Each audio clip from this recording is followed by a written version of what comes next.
Good morning, everybody. Hello. Hey, Kushti, how you doing? Doing well. How are you?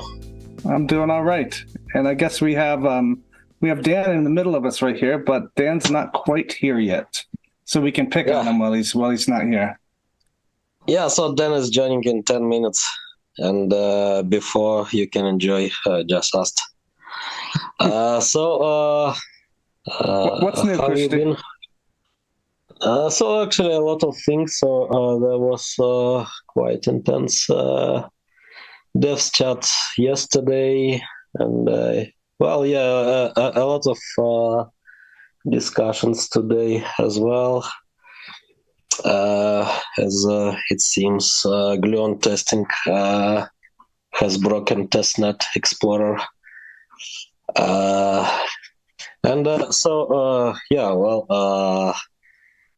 From that,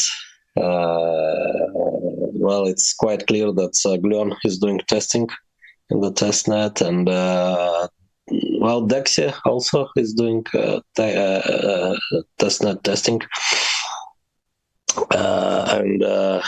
Hopefully, public testing can be opened pretty soon.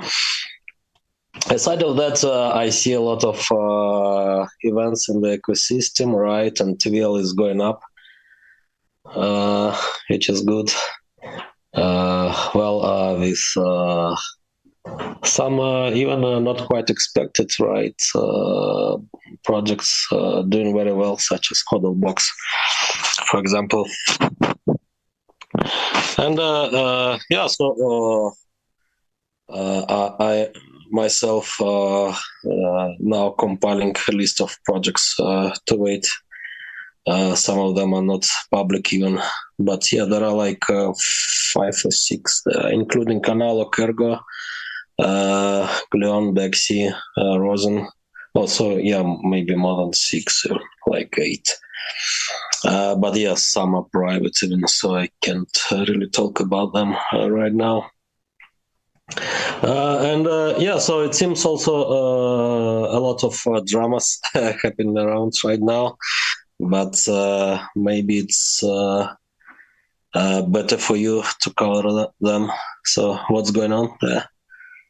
Oh, well, there certainly is a lot of drama. It's been a lot of Twitter refreshing lately, and spending a lot of time in front of that platform, which is not the healthiest, I think. But so for those of you that don't know, there's been some things that Ergo was upset about, or that the community was upset about, with how we're portrayed on CoinMarketCap. And there's been some back and forth with publicly with CoinMarketCap, as well as a lot of support from we put a big list there. About other people who have had similar discrepancies with that company and the accuracy of their data and the listing of their data, as well as some other mistakes, as CMC calls it, for invoicing things that shouldn't be invoiced. So that kind of has been going on for about a full week now, I think, Kushti. And, Ergo coming out loud and strong here, and the community being what the community is, and being even louder and stronger, really broadcasted it across. It got picked up by Cardano people. MinSwap has done a post recently about their issues that they've gone through, several other places. So that is still ongoing, I'd say. There's some more stuff potentially that I'd like to post about today that's happened recently. It's definitely a shame. It's definitely unfortunate. And for those, let me just get to the crux of the matter. We'll go through a quick thing. We got enough time before Dan gets here. The initial stage was we were being invoiced for a change that shouldn't have been invoiced. And once that was corrected to our proper dynamic feed for circulating supply, in the back end through the support channel, there was also requests to fix our chart data. And the issue with our chart data is that it's essentially displaying it's displaying a token and a coin on the same chart while both projects were simultaneously running on separate chains. So it's really almost an impossible thing to show in that matter, and it's very misleading of CoinMarketCap to do so on the same chart. And if you look at the CoinMarketCap chart, you'll see that the market cap and the price of the token coin of Ergo is wildly different compared to other swaps that are happening. If you look at ETH or what was the other one? Can't remember what the other one is. It's been so long. So yeah, it's really funky there, and it begs a question about what the hell's going on. So CoinMarketCap put up a not a great display of text at the top of that page after we really pushed back on Twitter. Which we believed was also very unfair, and some felt a little bit, personally targeted at least that for Ergo. So we were working to, at least get some sort of consistent display on top of our page there that reflects properly what happened. And we'd also like to push for, an actual separate chart for EFYT for what it is, considering they were literally both running, overlapping, and it wasn't a stop and a start of one to the other. So that's what we're working on now. And we're going to, I guess, continue pushing till we see, that's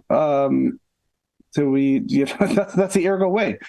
Continue to do what we do and push and try to get fair and accurate data representation on these aggregators, I guess, in short. Have you been staying out of it, Alex? I hope so. I hope you've just been coding and ignoring it. No, I'm actually checking, but can spend like 5 minutes on that just before going to sleep. So no chance to be fully synced with everything. So it seems it's quite a big drama now, right? Involving not just Ergo, but also a lot of other cryptocurrencies in the space. So it seems it's kind of, old, quite, an old...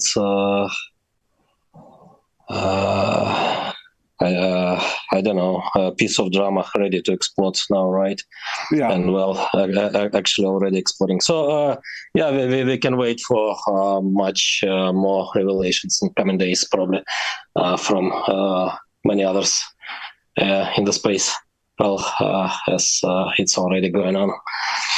Yeah, that's the way these things work, Kushti. Is you'll get a couple of people that are, have some balls enough to say something, and then slowly you'll get other people realizing that, hey, we can stand up with these, and we've been through this, and with the support of everybody else, we're not afraid to stand up anymore. Because really, that's the thing.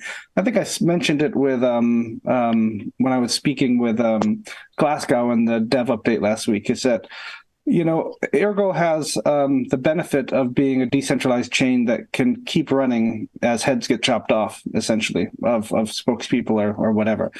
Whereas other chains have these figureheads and are more centralized, and it might be a little more scary for those guys with what they have to lose. They also may have investors that, are looking at them for that kind of thing. So it can be a little more tricky. So Ergo's in that situation where we can kind of start that fire and speak out for people that are, a little more worried or a little more scared to speak out, and go from there. Oh, I've been replaced with an icon here. Looks like Dan joined us, and we're rearranging the frame. Dan, it's about time. That doesn't look like first class on Emeritus Airlines, the sleeper car. It's about time a prettier face joined.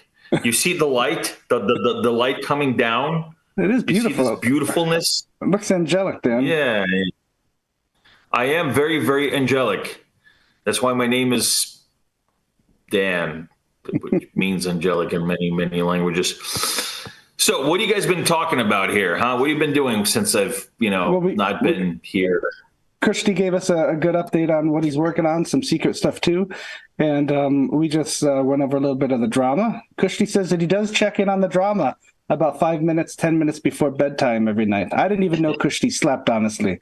So I don't know if he's telling the truth or not there. Well, number one, he doesn't. Number two, why is there two of you now? I'm so Oh, pretty, Dan. They there we want go. two of me. No, there we go. It's like, wait, no, this, yeah, okay, there we go. No, it's the other way. Squeeze that guy over there. Well, anywho, Just in time, Dan. What's up with right. you? What's up with you this week? Been doing a lot of traveling, actually. So it was very, very nice to actually finally meet MHS Sam in person.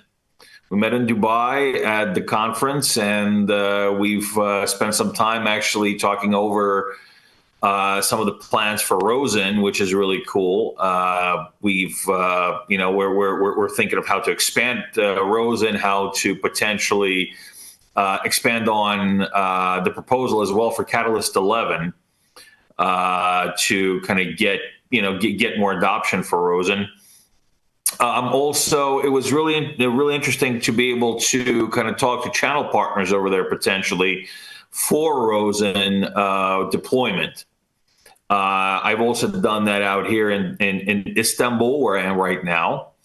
And so there's actually quite a bit of really cool stuff going on here. I mean, obviously, I was just at Binance, the Binance week 1 day, 2 day event, which is, I don't know why it's a week, but it's like 2 days. I was there today. Me and CoinMarketCap exchanged looks. CZ wasn't there, so I couldn't talk to him about anything. So sorry, guys. Not much progress happening there, but there's quite a bit actually happening in Istanbul this week, where I will be speaking at a few events, and I will be speaking to some potential channel partners for the Ergo ecosystem, again through Rosen, as well as other means of bringing melding some ecosystems together and bringing some people in. So aside from that, just kind of doing some things in the back, working on some more relationships with potential listings, then still kind of negotiating the two that I've had in a pipeline for quite a while now, for some months, but that's what it takes. And just the education course, I would actually also, I did connect with a pretty prominent educator out here in Turkey who could potentially create a course, or at least materials, which is basically what this person does for the government and other. It's not just the government, but schools and other institutions that require educational material. He works in educating in the fintech sector, and so this is very important. Sorry about that. I got an emergency call. So that's about it for me. That sounds like fun, Dan. A bit more from me. So, a lot of discussions about naming in regards with big blocks and so on. So, currently renamed big blocks into sub-blocks in the code. Continuing to shape peer-to-peer layer design there. And we'll start EAP right after that. And with EAP, we can have public discussions on what to do here, all the aspects of the design and so on.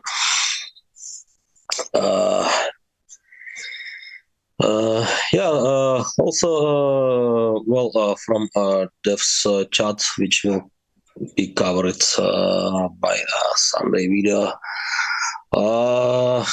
There is progress also in chain cache. So now Ross is working on a payment server, and contracts are finally looking more or less good. So I need to do another round of reviewing, but yeah, now they are ready, and I'm going to update presentations. And now I also have time to do some more presentations related stuff. So thinking to do one or maybe even two videos for the upcoming mini summit. So as usually, we will have another mini post-hackathon summit. So one video could be about, well, the hackathon project of mine, and another about something more general. And Ergo Hack participants, please do your videos and submit them. Send them to Andy or Angie, or both Angie and Andy, to be sure it's not lost. And there will be summits. It will be announced at some point soon. Christian, All right. what do you think of? I think Austin Greasy Sex put up a nice graphic the other day, calling weak blocks sub blocks as kind of an easier thing for people to swallow. What do you think of that term? So I'm using sub blocks now as well. It seems it's well, it's more neutral or positive term, right? To the general public.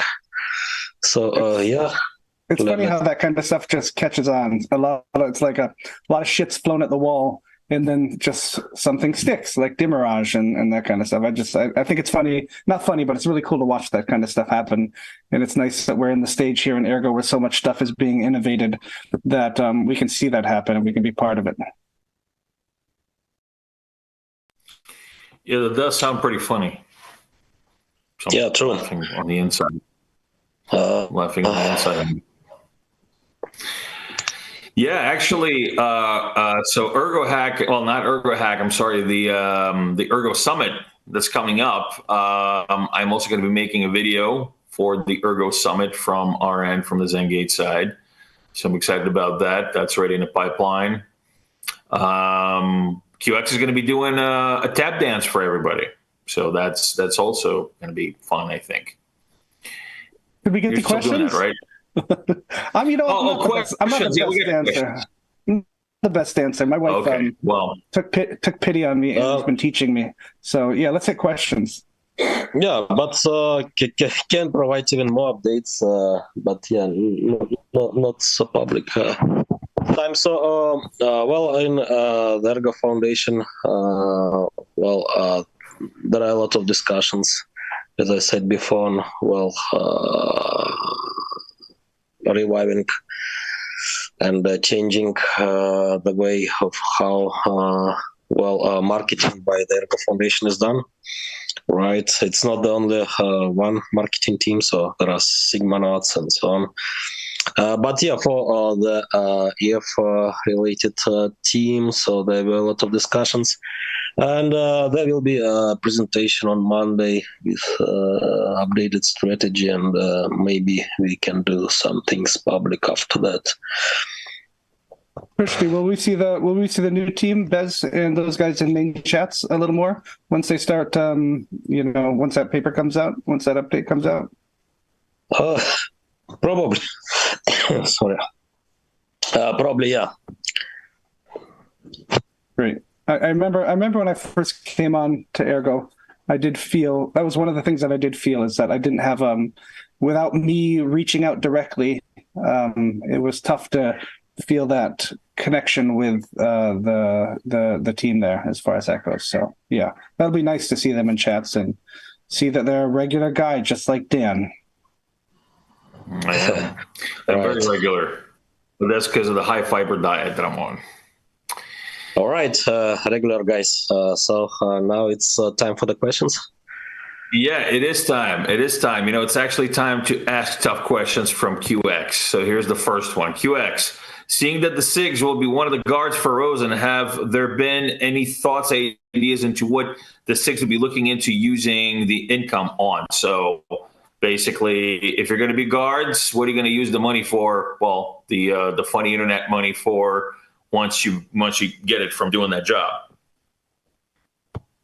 So, as classic with the SIGs, we like to run into those kind of things preemptively. So we have not had that discussion yet, of course. Right now, we're working on setting up the guard itself. We have an instance all ready to go. We've kind of established theoretically and how we're going to share this, because that's one of the issues with these kind of things. A guard, typically you're running it by either a corporation. Let's say, I think Padilla has one, right? So that's a group of people, that's a company.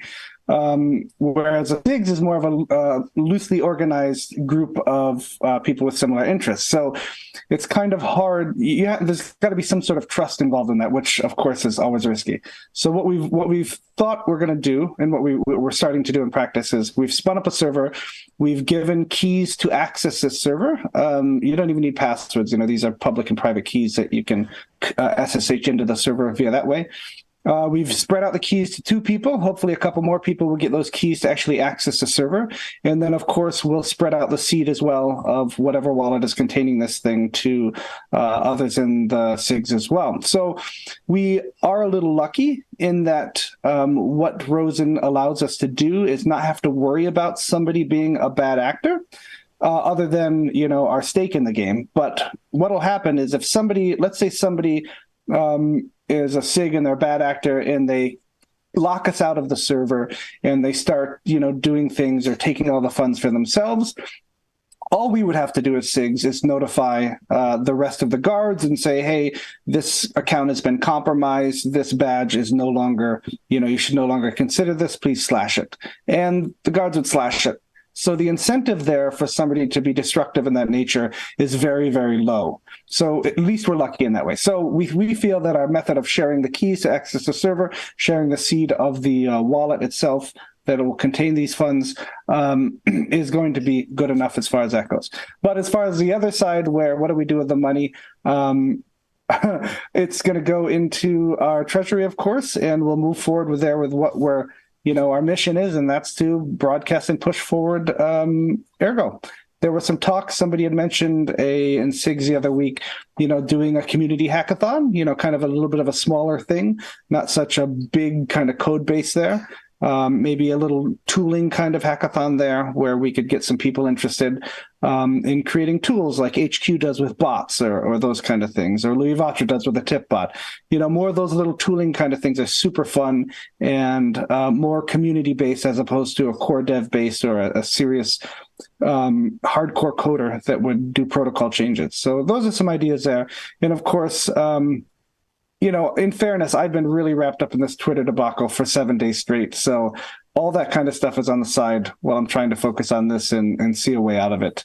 I will say, we'll come to the next question if somebody asks something about that later. But yeah, that's my statement on that, Dan. Thanks for hitting me up with the first question.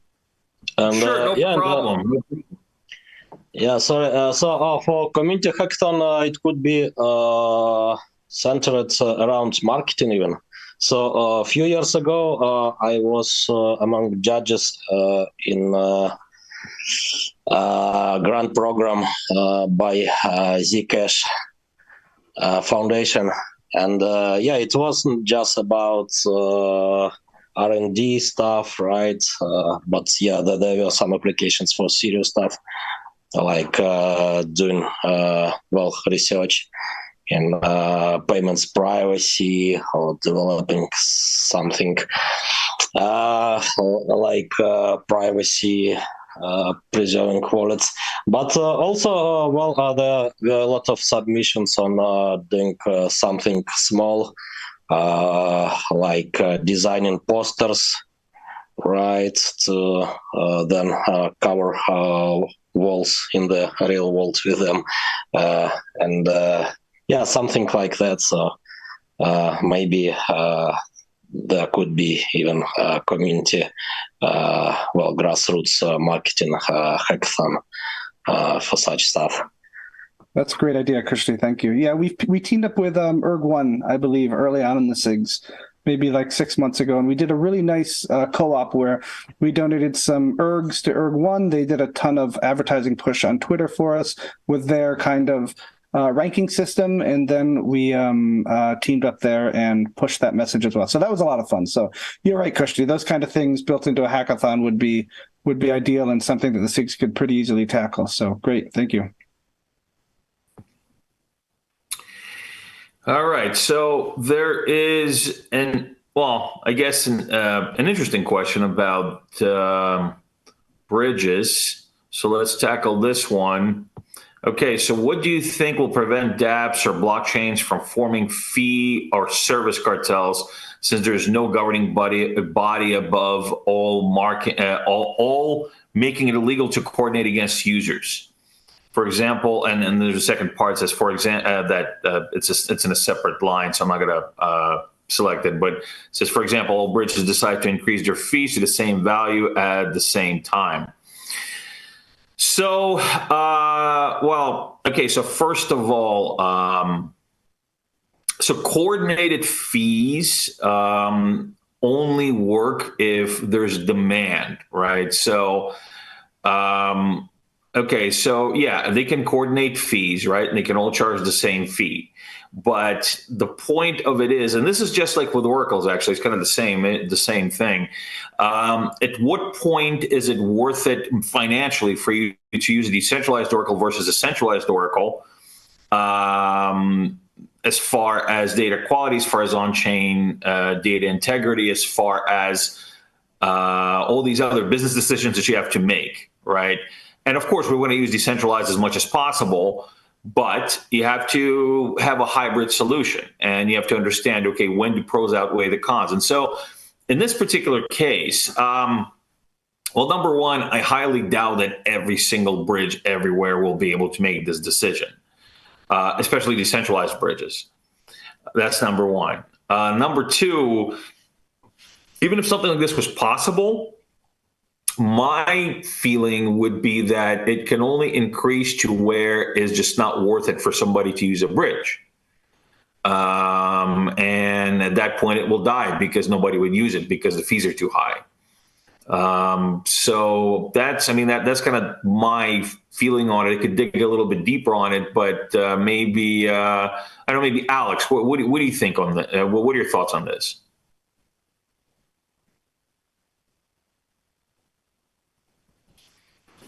Bueller? You're muted, Kushti.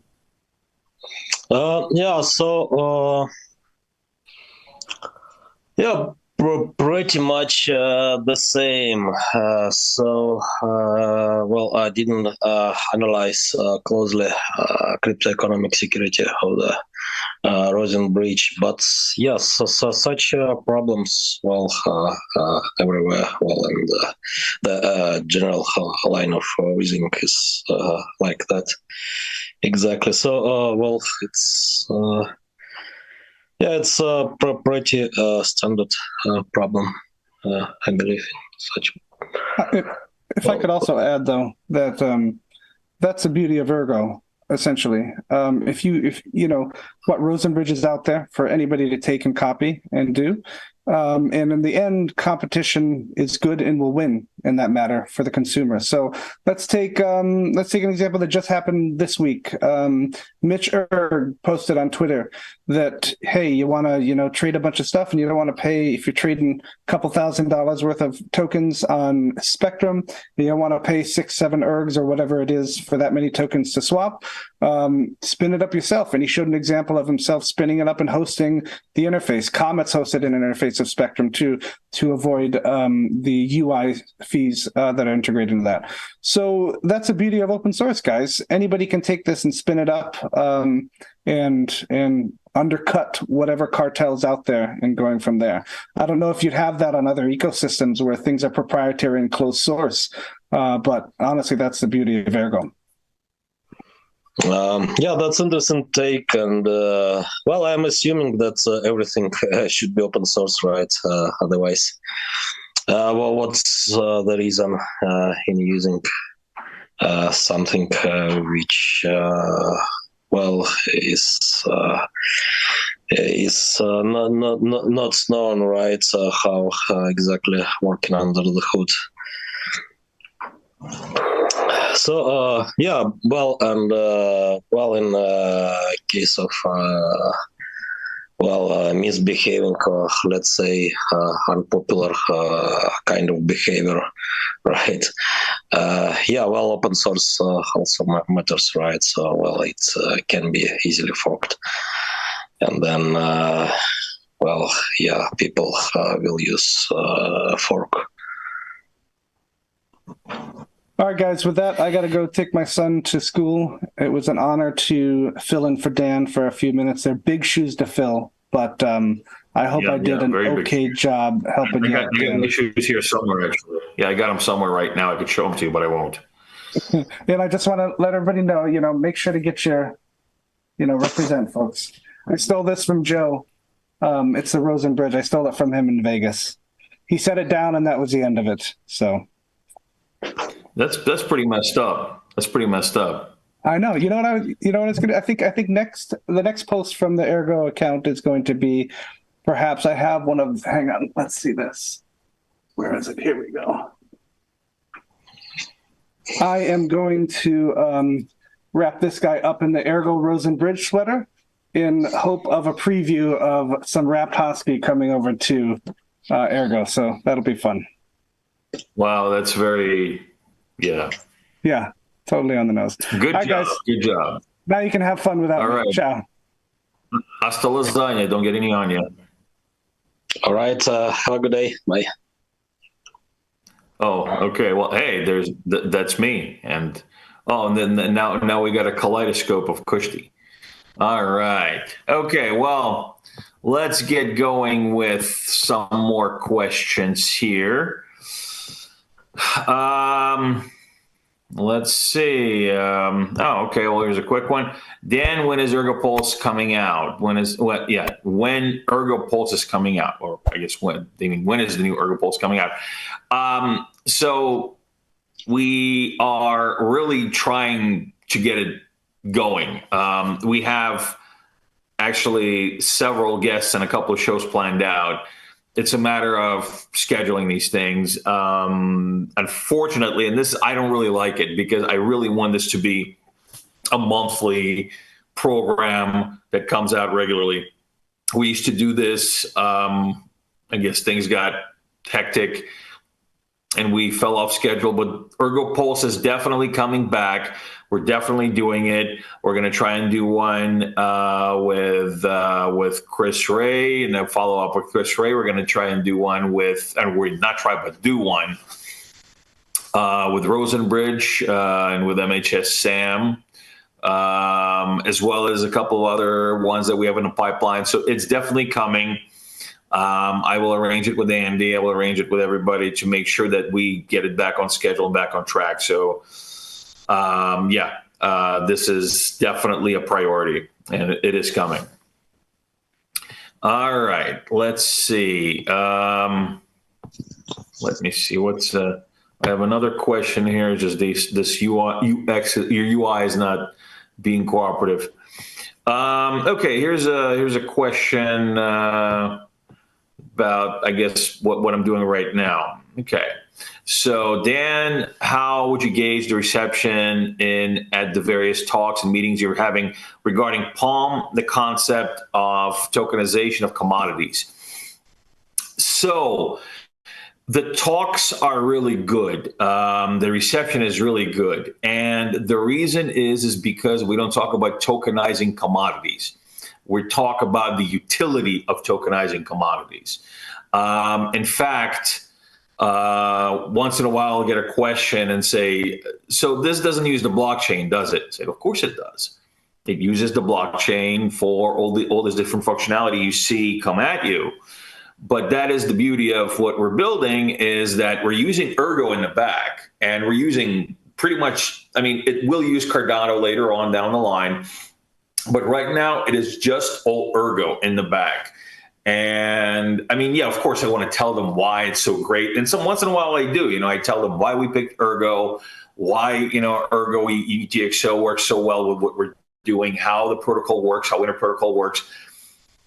But a lot of times they just don't. And they still get it. They look at this interface and they say, oh, wow, okay, so I can do this now and this now and this, and I can actually prove the authenticity of my product, and I can actually have access to these other to these other mediums, and I can have digital credentials on in this account that can be verified. I can have traceability information that can be verified, so I can show the buyer that this is the real deal and not something that's coming out that's not what it's supposed to be. I actually spoke to a producer out here yesterday who's also going to be coming on as a partner that precisely said that he gets it. And this is just a person that happens to be a producer that is actually going to be a strategic partner to do other aspects of the business. And so this is really what mass adoption looks like. The average user will see the beauty of the utility that's available to them, but the tech is just abstracted enough for them really not to have to worry about getting over that learning curve of utilizing Web3 technology. And for some, it's interesting. For many people, it is interesting, but you don't have, the whole point is not to force them into it, to let them kind of create their own, just do it at their own pace and not have to really worry about that. So yeah, it's been going really good, and I will have some updates later on in the week and next week about the progress that's been made out here. All right. So actually, this is also an interesting question, and I think maybe I can answer this with Kushti. So I know it's not the way Ergo wants to do it, but do you think paying some YouTubers to promote Ergo might be a necessary evil? Okay, so Alex, what do you think about that? First, I wanted to get your take on this. What do you think about that? So it could be evil, but not necessarily so. Well, all kinds of promotion here the same, right? More or less. I don't know. So I'm not watching a lot of crypto YouTube videos. From some titles of promoted videos. It seems that there could be a very evil stupidity there, but yeah, it's everywhere on Twitter also, right? Well, on all the social media. I don't think YouTube is especially evil, right? So it's the evil is everywhere on the internet.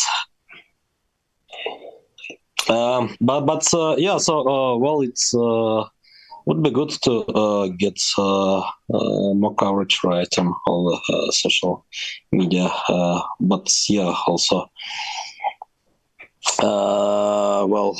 Better to have some good quality of coverage for sure also. Yeah. So, paying for advertising is not evil. People do that. From the business side of things, look, anytime you do marketing, any kind of marketing, you have to know who you're targeting. It's very simple. Who are you targeting? Who do you want to drive into your ecosystem or to your product with this marketing? The fact of the matter is that most crypto YouTubers are just shilling coins. A lot of them do TA. A lot of them just kind of, try to pump their next bag. That's not something that is beneficial to Ergo in the long run at all. You might get some people into the ecosystem. They might give away some free Erg and talk about Ergo and how it's a 1,000x potential or whatever else bullshit they're going to try to sell them. And you're going to have some people in the ecosystem, but are those really people really going to participate in the ecosystem, or are you going to wait for Ergo to go up and then dump it? And they're just not going to do any contribution at all. So what is what way would you like to target? Who would you like to target? So that's why you have to really think about it. Okay, so do we target developers? That's potentially somebody that we can target. So that would be specific, and we would have to really kind of do research on who is the most correct person to do that. Is it somebody to use the, kind of like the DeFi side of it? Okay, that's different. That's not going to be a techie type of YouTuber. Is going to be more of a DeFi and finance type of YouTuber. So it's not necessarily evil to do that. It's just it's a lot of it it's just there's not a lot of quality content on Twitter, and it's just really difficult to really find a proper marketing angle there that would yield the audience that you're looking to attract. So, I mean, that's the biggest issue right now. If this issue can be avoided, then I don't see there being a problem of paying a YouTuber to talk about it. And if they can bring the right traffic to us, yeah, I don't see a problem with that. Okay. Well, talking about paid advertisement specifically, and all that's YouTube influencers, shooters. So I think probably there is nothing free there, right? So whether they're having bags or getting paid, but paid marketing is usually of worse quality, right? So when some influencer is filling a bag first, then there is a motivation to study, right, and then to share knowledge with subscribers. And if it's just about getting paid, sometimes in something like USDT even, right? So not the tokens being promoted. Then there is no any motivation in studying what you are sharing, and then there is no such work done usually. So then it's it really looks quite stupid, right? Like a blatant shilling. While when there is a skin in the game, it's usually looks different, and of better quality. That's my impression. Yeah, that's true. That's true. It's just still it is about quality of advertisers. And again, this is why I said it's as difficult to find that right now, especially in the Web3 and the crypto sphere, because most of these guys are just going to be shilling their next bag, and really integrity and ethics are not that big of a thing, unfortunately, and hopefully that'll change, but that's where you have to be careful. So here's a question from somebody named Sam Lambert, who's asking, Kushti, can you talk a bit about Chain Cash and how it is different from other solutions out there which might be similar? But I don't really know about similar solutions.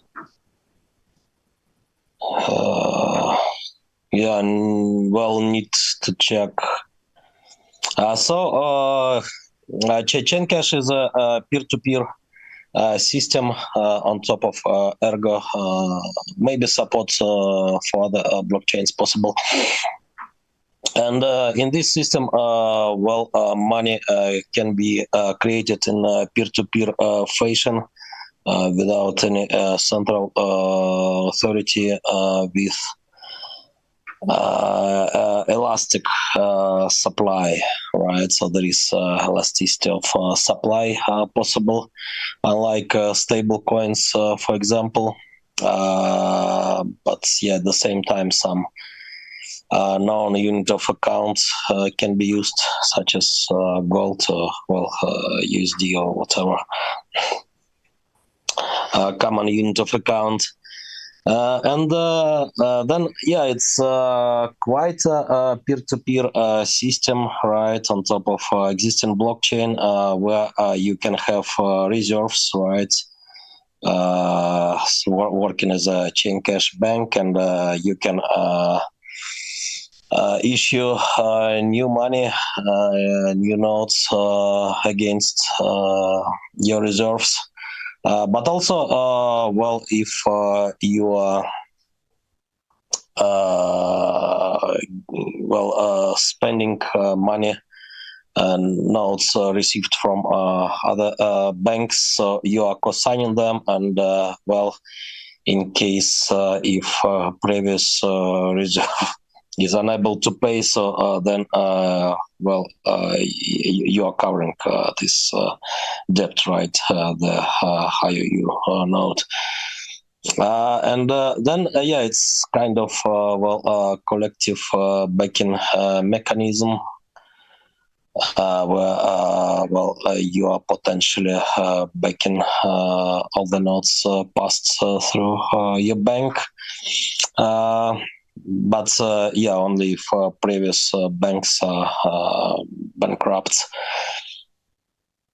And yeah, you also may have different rules, different from other peers in regards with accepting the notes, right? So you can accept notes which are sufficiently backed, right, collateralized at 100% or over collateralized or under collateralized, right? You may have different collateralization estimation procedures. And yeah, in some case, you also can just accept notes which are not covered by any reserves at all, right? For example, if your friend is issuing a note, you can just accept it, right? Because you are trusting your friend or some charity or whatever. Then as particular applications, you can do some community currencies, for example, right, and different clearing systems on top of that, as well as kind of stable coin payments, right, as there are reserves there. So it's actually your choice how your bank is configured. Currently the contracts are supporting Ergo reserves, but with cross-chaining and with more and more custom tokens on Ergo, it could be about other assets such as ADA from Rosenbridge, right, or BTC, or, for example, tokenized real-world commodities as well, right? So, you can have a bank which is issuing IOU notes backed by tokenized real-world commodities, right? And then, yeah, it's just a question of acceptance of other peers in the system.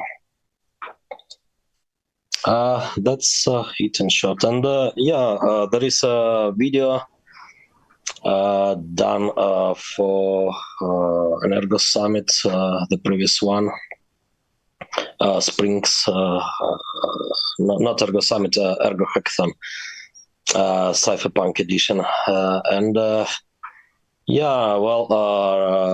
Probably I will do another presentation now, also polishing, updating the white paper. What you said about using commodities to basically create notes, this is actually really interesting because this is the way borrowing is done in some Middle Eastern countries. So in Saudi Arabia, for example, they borrow against commodities. I guess it's Islamic banking. There are ways to get loans, and this is how they actually do loans for, auto loans, for example. They will borrow against a commodity. So you have, say, aluminum or something, bauxite, and they will borrow against that and create a note that will in turn be the loan for the car. So, yeah, that's very interesting. It's a very interesting angle and a very interesting thing to potentially incorporate into what we're doing as well with Palmyra. Yeah, so basically, if we are talking about some historic similarities, so that's how actually first paper money appeared, right? First around Silk Road in Asia, so India, then Arab world, and then Europe, Venice and Florence and other Italian towns, right? So, initially, paper money were backed by gold, right, and issued by private parties, so gold means essentially, right? And then there is some similarity here, probably, and. It's in some parts of the world still pretty active mechanism, and actually quite decentralized, right? Yeah, it's definitely a very interesting angle, and it's definitely an angle that it's kind of interesting how these things come full circle, but incorporate technology so then we can actually make it better. I mean, this is actually. Just going back to say, what we're doing with just creating a tokenized commodities exchange and offering all these different things that really right now commodities exchanges don't offer, which is all these value-add services. And we were actually speaking to an expert that we're potentially going to attract to. Well, not potentially. I really want him to attract this person to the project. This person is actually responsible for setting up some of the largest commodities exchanges in the world. And what they told us, and this was their feedback, they said that this is actually something that commodities exchanges did in the past, in 100 years ago, 200 years ago, or whatever else amount of time back. They offered a lot of these value-add services that are now just not offered because there's more volume and they just don't need to do it. But yeah, it's just interesting how digitization through decentralization and through Web3 kind of brings back these trends that in a way were actually good. It is good to kind of be able to gauge the value of something against a commodity, because a commodity has a lot of times a value that's perceived by real demand, right? So, I mean, why is gold so sought after? It's because it's not just because it's pretty, right? It's because there's real demand for it, and there's real clear demand for it, and there's real clear kind of value chain that goes back and forth. And so, you're like, for example, you're not going to have any problem if you hold gold, selling the gold. You're not going to have any problem with that, right? If you sell it at the market rate or whatever it is, you're not going to have any problem with this. This is because there's clear demand for the supply, and there's less supply than there's demand. So, yeah, it's just very interesting to see this, and I'm really excited to learn about chain cash and the upcoming explainers that you're going to be doing, Alex. Really excited about the upcoming summit, and again, I'm going to be doing a video for the summit myself. I did not do one for last year. My apologies about that. I was really planning on it, but just things didn't work out, unfortunately. This year, I am going to do one, and yeah, of course, we're looking forward to continuing working with the Rosen team. We're making a lot of really good progress right now. In fact, after this, I am going to be speaking to MHS Sam once again, because he's upstairs right now waiting for me. We're going to be talking about Rosenbridge some more. So I guess this is a good place to say farewell and adieu for this week. Thanks for joining Kushti. And this is Dan, usually from Japan, but now from Istanbul and Constantinople, signing off. And I will be seeing you next week. Same time, same channel. Bye, everyone. Have a good day.